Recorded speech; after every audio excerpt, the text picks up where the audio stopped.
Welcome to Stress Mess, a stressless podcast where the chaos is real, the caffeine is strong, and swearing sometimes happens, and that's okay. I'm Samantha Elizabeth, health and wellness coach, chronic overthinker, and proud BFFs to stress itself.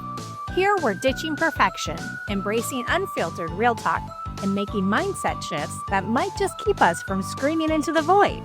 Let's get messy. On this episode of Stress Mess, I'm joined by my friend Jennifer Cortum. Jennifer spent 25 years in HR before making the leap to start her own coaching business after experiencing burnout. We talk about what burnout really looks like, why asking for help feels so hard, and how choosing collaboration over competition can make work and life a little less messy. Let's get to it. Hello. Welcome to the podcast. Jennifer, tell us a little about yourself before we get into the topic of today. Sure. I'm Jennifer Cortum, and I am with Strong Foundation Coaching in HR. I am a leave experience strategist and practitioner, and I have about 25 years background in human resource management. I started out as actually a HR clerk, part-time, receptionist duties and everything included. And I ended my traditional HR career just about a year ago, and I worked my way up to being a director of HR. So I love human resource management, love what it stands for, and decided to kind of transition this last year. Wow. Yeah. Well, tell us about that because 25 years, obviously going down one path in your life, that you're in corporate, you've got a regular 9 to 5, a schedule, all of that kind of stuff.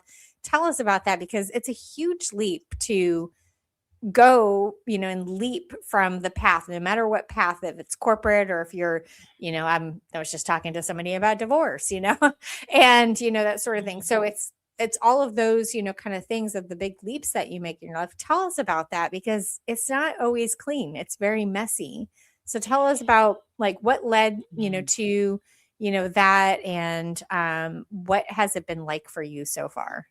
Sure. So what led up to leaving the last organization that I was with, and I had been with them about a year and a half, I realized that culturally they had shifted in a direction that I just couldn't go. Oh man. I mean, emotionally, mentally, I wasn't there with them. And it was a really tough spot for everyone to be in. And I was holding them back. And we all recognized that. And so during a conversation with my chief, I went ahead and just said, that it sounds like it's time for me to step away. Yeah. And so it happened very quickly and was, as you said, very messy, especially for me emotionally, because I didn't feel like I had the closure that I wanted. Yeah. And it was kind of ironic that just a few months after I had left that organization, I was at a SHRM luncheon over my local chapter here in Central California. And the speaker was about, or the topic that the speaker was presenting on was about burnout. And I went, oh, yeah, I should probably go. Okay. And as her name is Dante Roche, she is an amazing, amazing coach. And she started talking about the symptoms of burnout. And I'm like, oh my gosh, check, check, check, check. What? No. Oh man, yep, check, check, check. And I was like, this is wild. So And I had no idea. Tell us some of those that you checked off. God, there was so many of them. But some of them were more about like being in the workplace, and at that point I wasn't. Okay. So, but some of them were like, you're so connected to your email and to, checking your phone. There's no break. You literally get no break from work. And Yeah. that's what had been happening with me. And that when I was working actively in corporate America, I was available 24/7. Mm. And again, I had no break. I would go on vacation. I would still be checking everything. Yep. There's that disconnect never occurred. I would wake up in the middle of the night and I wouldn't be able to go back to sleep because I'd be worried about something at work that maybe I wasn't quite sure how to do, or and those are some of the things that she had talked about. But what really just started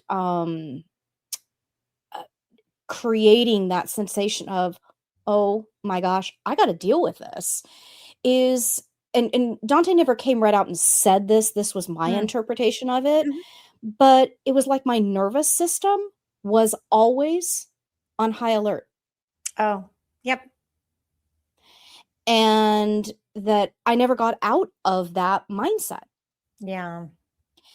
And without having any relaxation, that high alert creates other issues. Yeah. And one of those issues for me is I have psoriasis. You can see on my face, it's very red. Mm. And so the psoriasis was getting worse rather than better.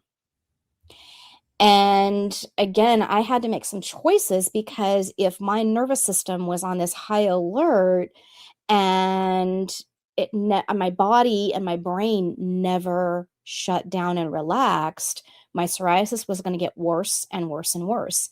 And it did. I have mild psoriatic arthritis, and it got to the point of where one of my hands, I could hardly move it for about the first 2 hours of every morning.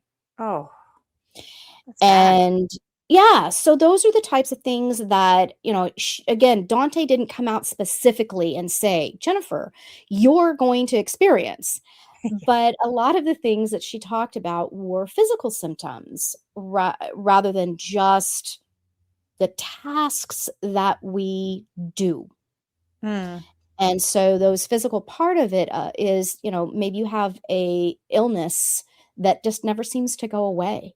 And I Yeah. think that was kind of, I won't say verbatim, but that was one of the things that she had brought up was a possibility. You Yeah. get sick more often, you don't feel good, you're always exhausted. And again, you just never turn off. Yeah. I definitely experienced that too. And, at one point I had an anxiety attack at work. And this is just that, kind of thing that you never switch off. You go on vacation, you always have your phone on you. I would travel with my laptop, to go on vacation just in case something popped up that I needed to bring get on my laptop and do something. And, I was in that type of culture that you were never off, in even, 24/7. If your manager called you at 2:30 a.m., and said, I need you to get online, absolutely pop up. You got your laptop right there, it's sleeping beside you, as a comfort blanket, basically. And, you just get on it, you just get what needs to be done. And maybe you get a few more minutes of sleep or something like that. And then you have to get up for work today, and that was, no, I understand that. And I went through something and I didn't see it actually coming. But it was, I don't think anybody sees an anxiety attack coming, and nobody goes, oh, I think I'm going to have an anxiety attack today. But that's what it was like. It was just, busy morning. We had a party at work, that I was hosting, and I needed to be on, but I needed to get a presentation done because right after the party, I was going to have to present. And of course, slides are, I mean, people know that work in corporate, you gotta have slides, and they have to be pretty, and, all this kind of stuff. So I'm making my slides, really pretty. And all of a sudden my PowerPoint crashes. The file gets corrupt, and there's no way to recover it. And then this is before things were on the cloud. And so it wasn't recoverable whatsoever because it was right on my computer. And so I'm sitting there, with a corrupt PowerPoint, and I'm thinking, is there any way IT can recover this? Because I got to host this party here in like 30 minutes. And IT's like a half a, mile away. So I'm large campus, and so I'm running, like literally running to IT because I got to get this presentation done because I got to host this, event. And then I've got to go and actually deliver this presentation. And I got to look awesome doing it too. And look polished and know what I'm talking about and all this kind of stuff. So I like run to IT and they say, hey, there's nothing we can do. And oh, by the way, your computer is dying, and I'm like, I mean, not like dying, but like, low battery. And I was like, well, yeah, I mean, because it doesn't hold battery very much. So I was like, oh, shoot. So I'm like, they kind of plug me in and, my computer doesn't turn on. And I'm like, oh my gosh. And they're like, oh, wait, we've got the wrong cord. I guess I had a really old computer compared to them. So I had to go and run back to my desk and get the cord. Meanwhile, I'm like, I've got to be back in 10 minutes to host this party. So I'm just running back and forth. And I get back there and they tell me, I'm sorry, there isn't anything that we can do. And I'm thinking, I've got to host this party and then I've got to make, and I kid you not, it was 96 slides that I had to present because I was presenting for 2 hours. So I had to present all the data and all that kind of stuff. And so I get back to my desk and I'm panicking, I mean, first of all, my computer is low and, I'm like, oh shoot, I left my cord back at IT. Oh. So third time running back to IT, get back to my desk, turn on my computer. I've got like 2 minutes until the party. Everybody's just like, hey, are we going to start this party? And I was like, oh, I'm like, hold on. And then I turned to my friend, my dear friend, Shannon. Absolutely love her. She's one of my dearest friends. We were coworkers. And I turned to her and I said, can you please host this? Because while the party's going, I have to create 96 slides. I have to remember what I did with these slides. I have to go pull the charts. I mean, I have to do all the things. And she's like, absolutely. So I'm sitting there trying to recreate the 96 slides. Now, mind you, the event is only an hour and a half long. So I have an hour and a half to do 96 slides. And I'm like, just SharePoint this, Excel, all of this kind of stuff. And I'm plugging and I'm going and, putting everything in there. And about an hour into it, I have 30 minutes and I'm at like slide 10, and I'm like, it's one of those moments that you think, can I do it? Can I create, 86 more slides? And I realized I can't do it. I am going to fail. I'm going to get fired for not present. It was a big presentation. I'm like, I'm going to fail. And so I just started crying at my desk, which is uncalled for. Don't bring those kind of emotions into the office. And I have an absolute complete meltdown at work. And I email my boss. He's at the event, and I messaged my boss and I'm like, I can't. And this was a presentation for him and his boss and, the person that's the CEO of HP now. But, Enrique, I think Enrique is. Anyway, it doesn't matter. But I mean, it does matter, obviously, because he worked really hard to get that position. But anyway, yeah, I had a meltdown. I emailed him and I said, I just said shortly, that my computer died. IT can't recover. Just like, and inside, actually, I was dying. Like that's what it felt like. I was dying. And I just couldn't stop crying. And I cried all the way home. And I got home and I just laid in bed and cried and cried and cried. And I just couldn't stop crying, and I'm like, what's wrong with me? So I think that for some people, that's what it looks like. And it could look like other things. Yeah, and actually that was one of the things that Dante Rasha talked about is emotional regulation, that it's very difficult to regulate the emotion because everything is I was thinking out of proportion. I'm not sure that's a really good way of phrasing it. Okay. But it's that things that are super important kind of feel like everything is super important. Even the little stuff that maybe, um, 6 or 12 months ago, you would've been like, "Yeah, okay, I can handle this." Now it's like, I can't handle anything because everything is so critical. And Yeah. you there's your brain is kind of out of balance, your emotions are out of balance, Right. and that's that burnout coming to the forefront, and you're not able to think clearly. Yeah. You don't know what those next steps are, and I know that's part of what was happening to me as well, is that, um, there were things that I knew how to do it. I knew it, Yeah. but I would sit there and look at my computer like, "Uh, well, Yeah. where do I start? What do I Yeah. do?" These are things that I've been doing for years.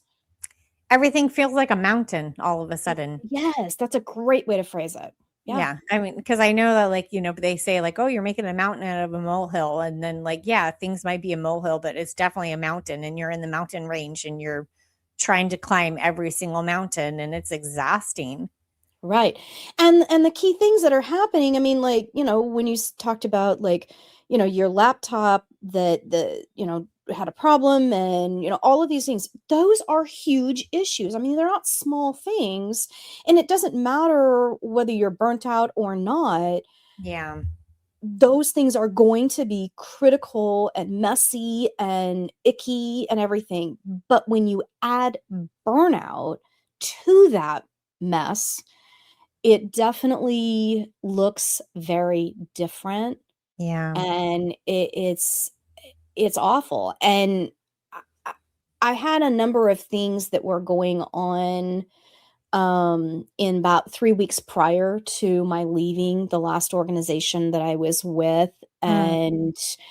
and, everything felt similar to that situation you described with your computer, and it wasn't that it actually was happening, it was that that's what it felt like, Yeah. is panic, and, yeah, the anxiety, and I had never had anxiety before in my life. Yeah. Same. That was my Yeah, first panic attack yeah, that I've ever had, and it's confusing, for a lot of people.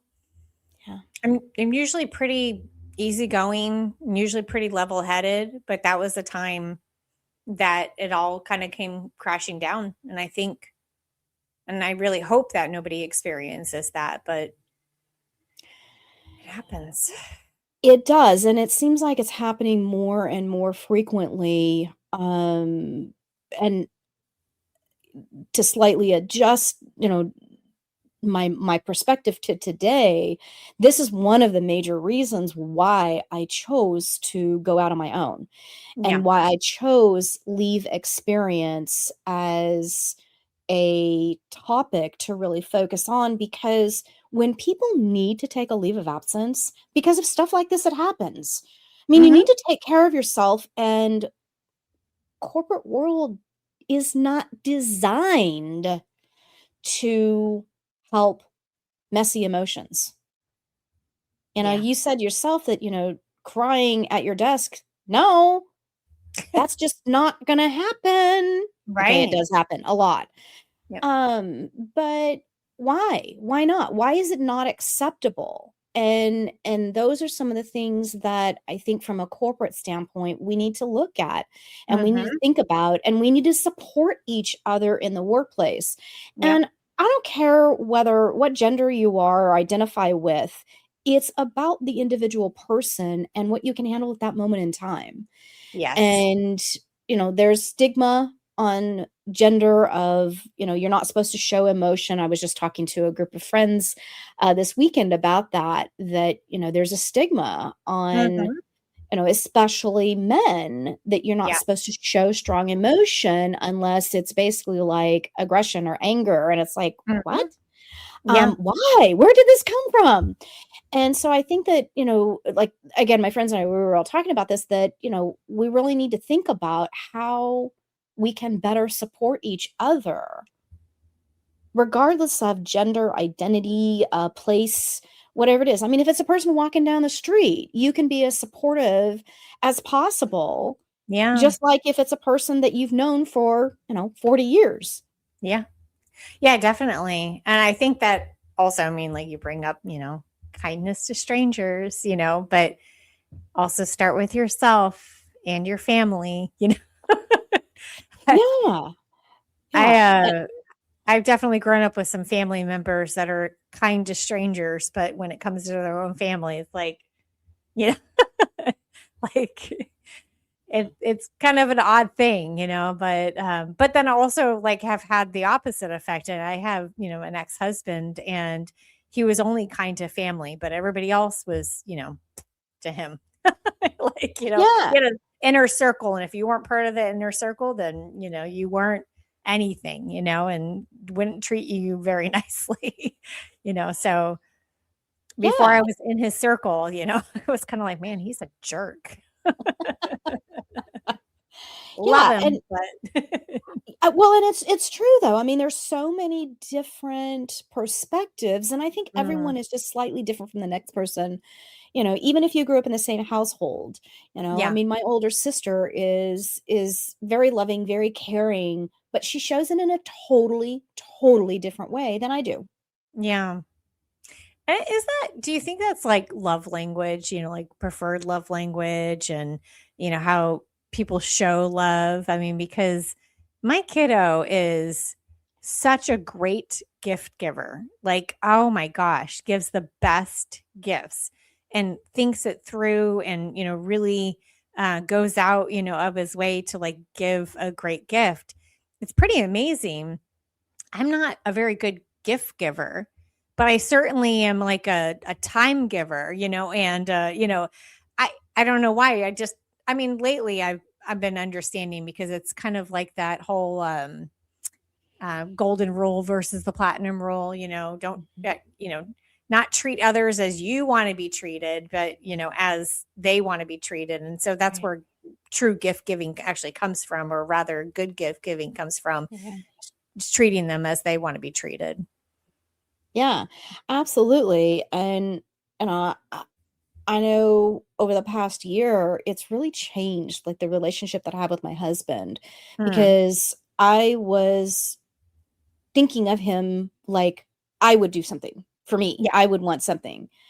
And now I'm trying to be much more aware of Mhm. what his perspective is and what his love language is and helping him and understanding him. Do I succeed? Some days are better than others. Yeah. But yeah, it's so true. And his love language is that he does things. He Okay. will, Acts take of care service. of, yeah. Yeah. And, my love language is more, I would rather, cook him a good meal and give him a big hug, or A sit down and physical just, touch and tangible yeah, things. Yeah. yeah. I don't necessarily like to go out in the yard and work. I know he doesn't like to go out in the yard and work, but he does it anyway, or he takes care of the Yeah. cars, or, whatever it is. But he takes care of people in a very different way. And um, it's so amazing to see the change Mm. in the relationship now that I'm not so consumed with things outside the home. Yeah. That totally makes sense, now, I mean, because there's that, and we were talking about it. If you're not in the inner circle and everything, but, there's some people that are like, if you're in my inner circle, I don't care about you as much as I care about that stranger, and that is very different, because now that you're not out in corporate world, and you're not trying to please an employer, now you've got to do it for yourself. And yeah, you have clients, so you could have multiple bosses or multiple managers, if you will. But now you've got this difference of appreciation, I suppose, for yourself, right?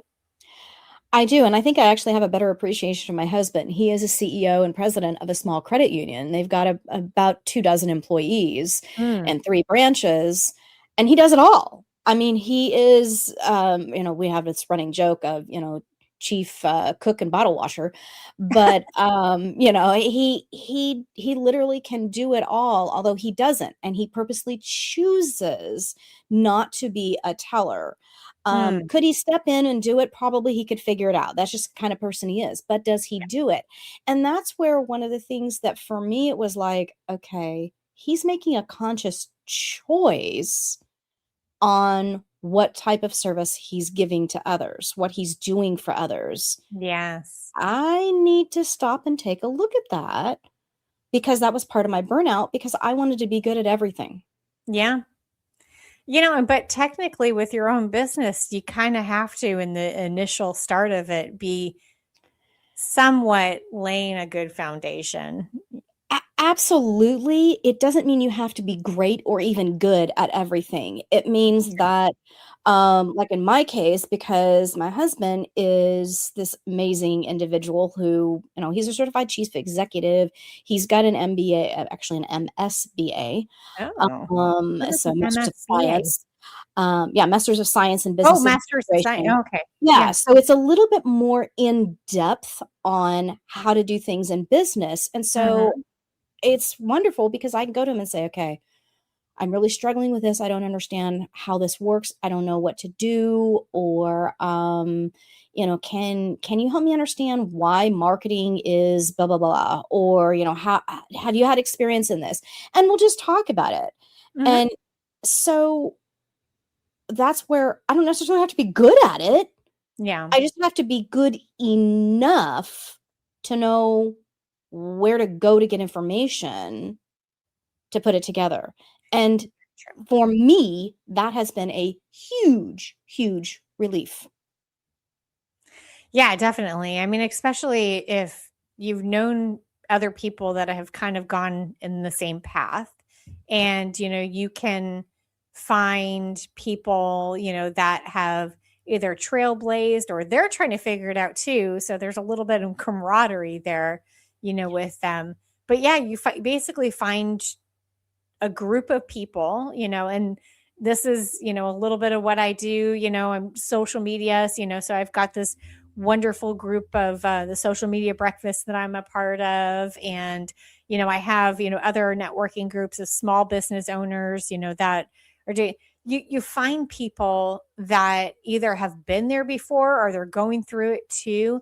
And you can compare notes. I mean, because they're approaching it from one angle, you're approaching it from the next, but you're both approaching it at the same time. And so you can kind of piece things together and help each other out. I mean, I think that's just the way the world should be. I'm sorry. I'm just a kumbaya kind of person, I suppose. I, you know, I, I am meeting more and more people who feel very similar to that. Hmm. And it's exciting because I remember, 15 years ago when I was a sole proprietor and I was a consultant for HR. And man, it was dog eat dog. I mean, Oh and boy. it still can be, but um I think it's also making choices of who is in your circle. If you Yep. want that dog eat dog world, you can find it.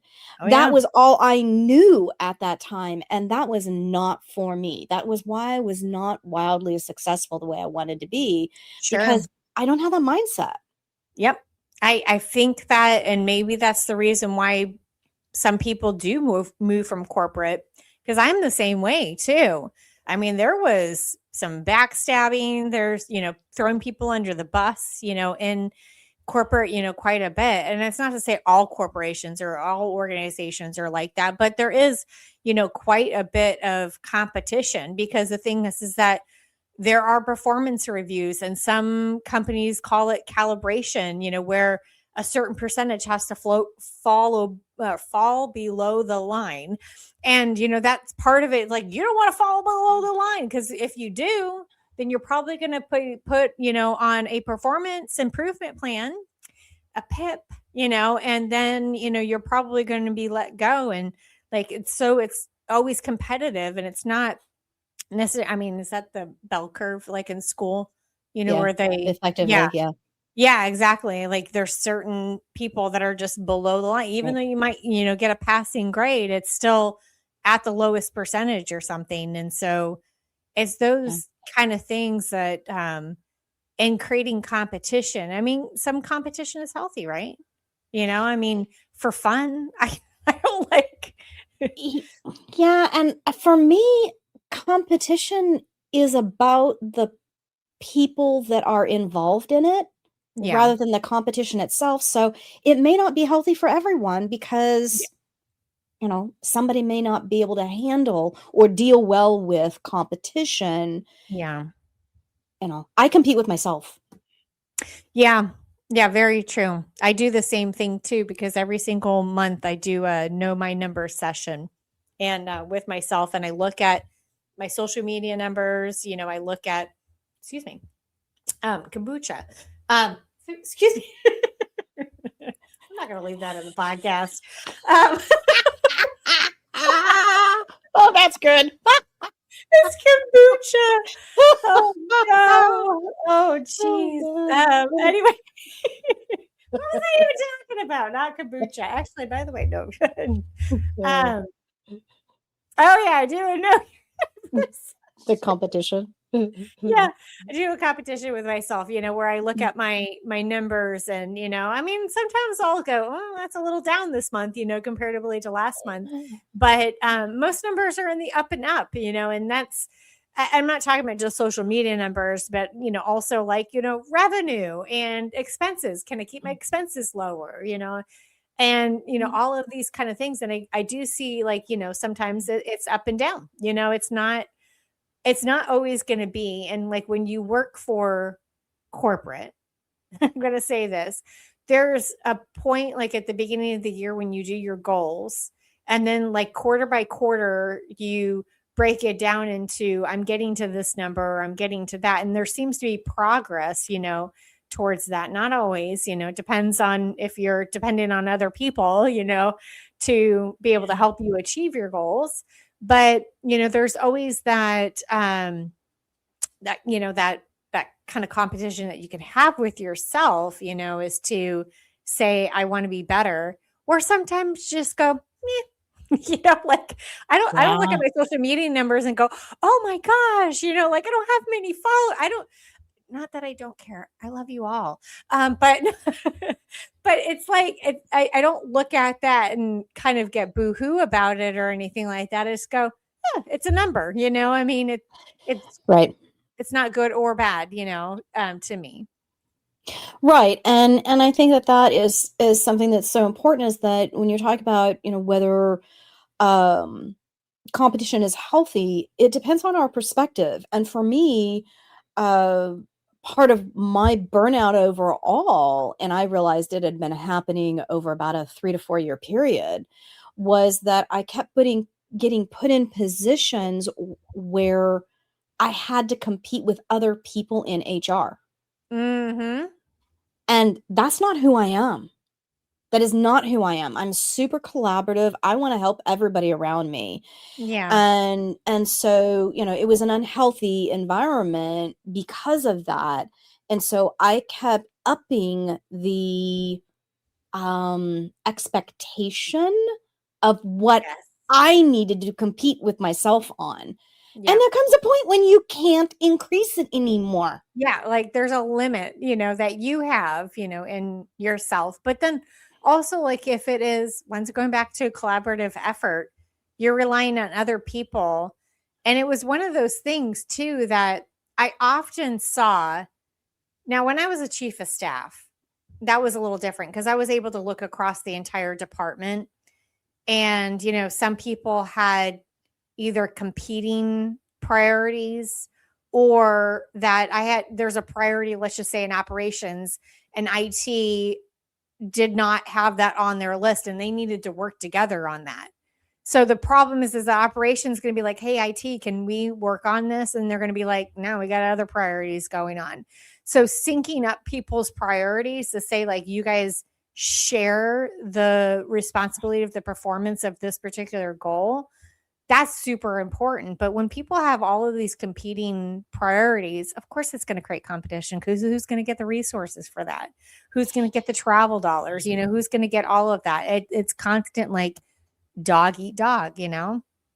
Yeah, and it's just kind of interesting when you just said, like, share responsibility, and it made me stop and think about, okay, in the workplace, but also at home, Hmm. somebody typically has to be the lead on it, whether it's like siblings who, it's their responsibility to take out the trash or to load the dishwasher or, whatever it might be, walk the dog, whatever. Yeah. And but if somebody doesn't take responsibility and say, okay, it's your turn, it's my turn, it's your turn, it's my turn, Yep. it doesn't get done, or two people are trying to do the same thing at the same time Mhm. and nothing really works. So there has to Right. be some coordination, collaboration on all of that. And yeah, it can get super, super stressful, super messy without Yes. that coordination. Right, exactly. And oh my gosh, I'm going to say this again, and I'm sure people are sick of me saying this, but West Side Story. I mean, I think that a lot of people look at that because obviously that's based on Romeo and Juliet. I think a lot of people look at the Capulets versus the Montagues, as a silly fight. Like why are these families fighting? They're in the same territory. They're trying to all achieve the same mission. It's the same thing, with corporations, and the whole Sharks versus the Jets, which is West Side Story. The Sharks versus the Jets. They're in the same city, it's the same thing. Like we're in the same company. Why is there competition within our company? Now, I understand like sales, for instance. There's some competition in there, like who's the best salesperson of the quarter, all of that kind of stuff. They create competition on purpose. But when we're talking about like trying to implement a career development program in HR, which is going to benefit a lot of people. And somebody's going to step up and go, you know what? I've got other goals.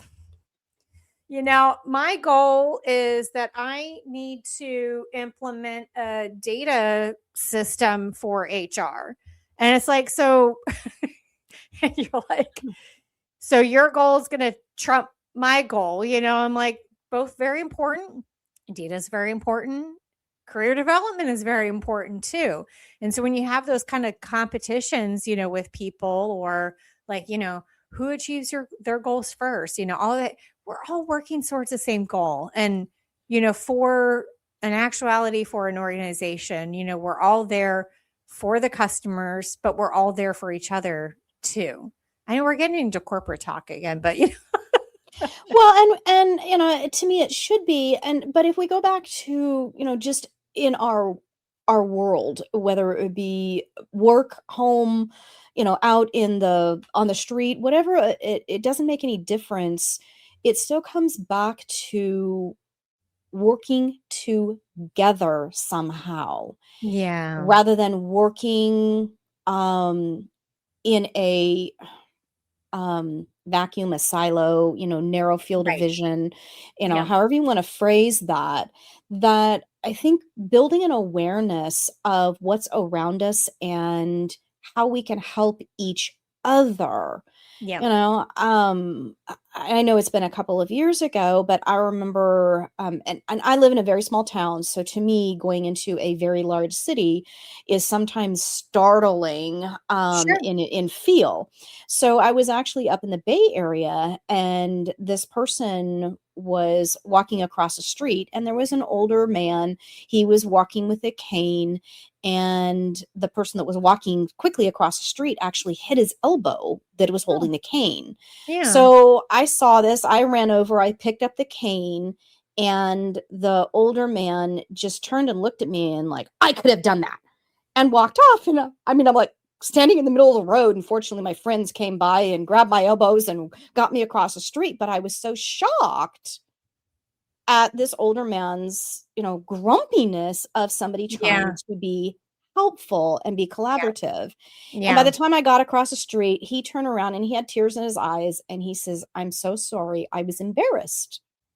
Okay. No, I mean, I know that, they say, when somebody has a disability and, unless they ask, don't do it for them. I mean, because, obviously they want to be capable, they want to be able to, and so like the thing is I know that's kind of like the rule, there is that you don't do anything or maybe ask, politely or something like that, instead.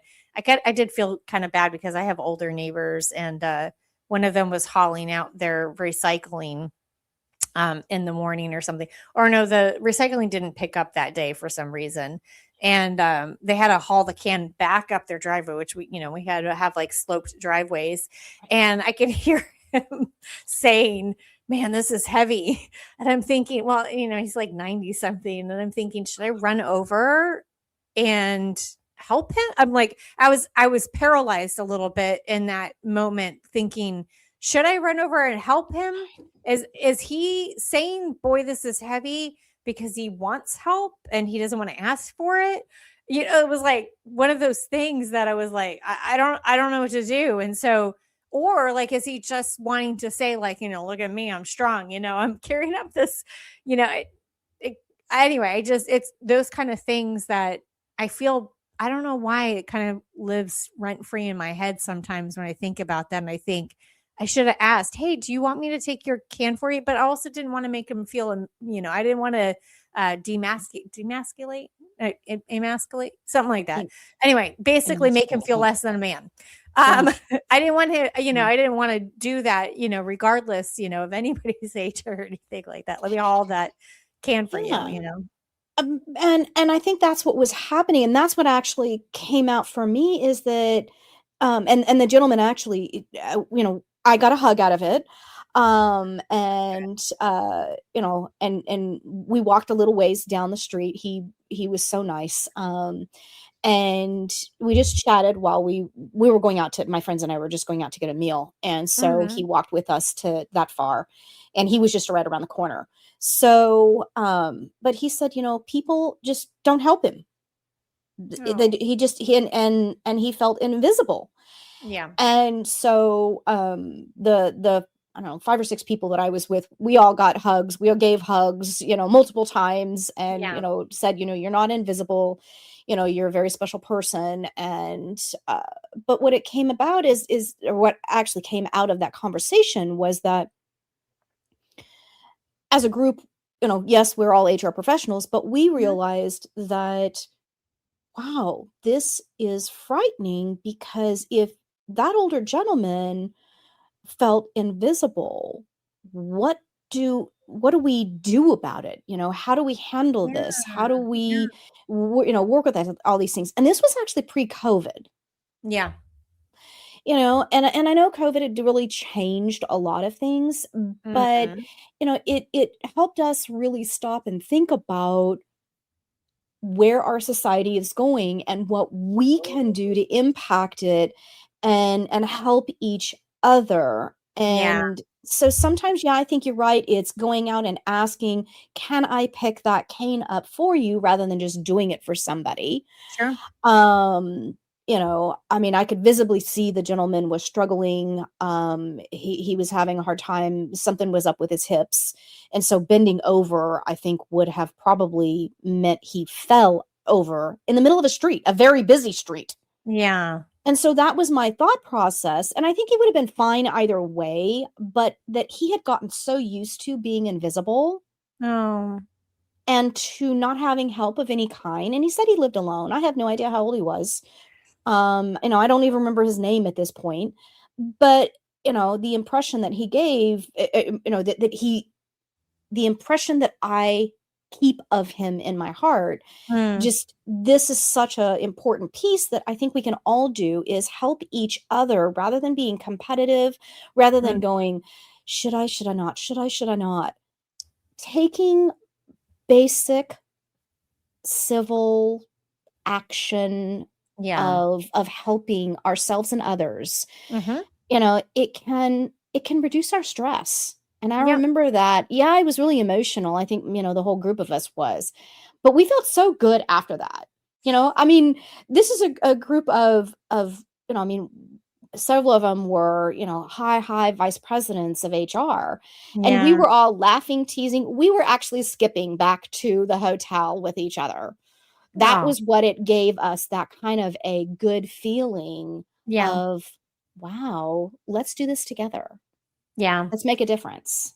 I love that so much. I mean, because not only do you feel good, but hopefully you made that guy's day too, that he didn't feel so invisible. And it spreads more and more, because then you're going to be more apt to want to do more. And, maybe he passed it on as well too. I mean, that's why that movie Pay It Forward is such a great movie.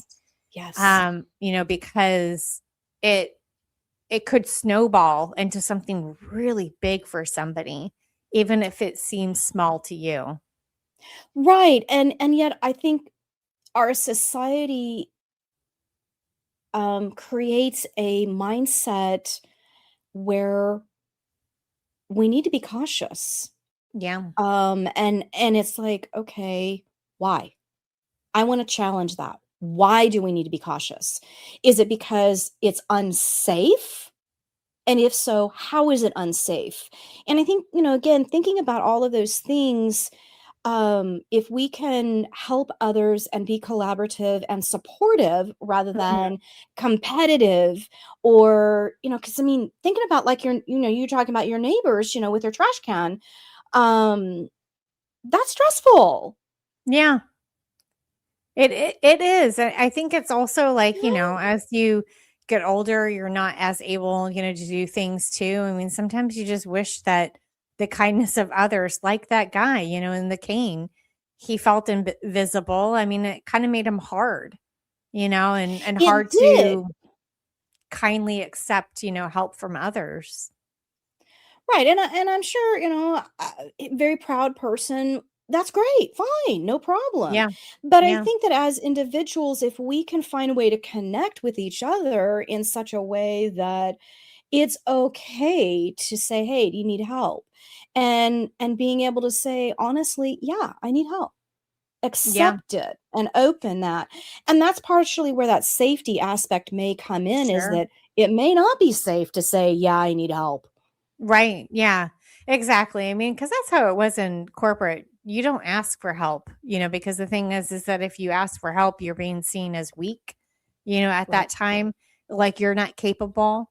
right. Like, oh, you need help on this, one thing.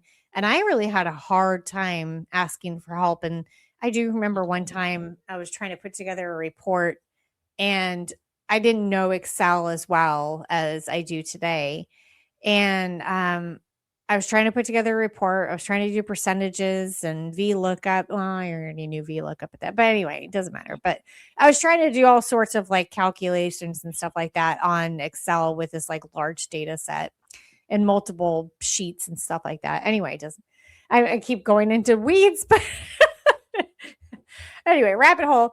But that was, something that I didn't want to ask for help because I was going to be seen of like, oh, I'm not capable.